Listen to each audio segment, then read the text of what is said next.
Κυρίες και κύριοι, γεια σας. Σήμερα θα κάνουμε μπρουσκέτες με λευκή ταραμοσαλάτα αλφαγεύση και καπνιστό σκουμπρί.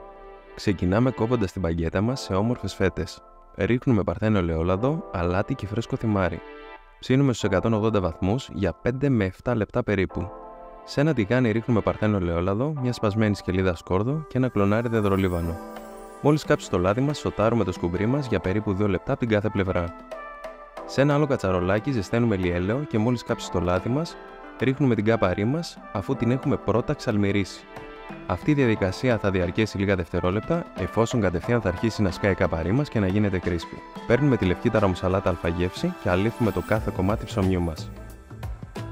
Ρίχνουμε λίγο ψιλοκομμένο φρέσκο κρεμμύδι, τοποθετούμε τα κομμάτια από το καπνιστό σκουμπρί μας, βάζουμε την κάπαρή μας και τελειώνουμε με λίγο φρεσκοκομμένο μαϊντανό. Καλή εκτέλεση και ραντεβού στο επόμενο βίντεό μας με καινούργια συνταγή.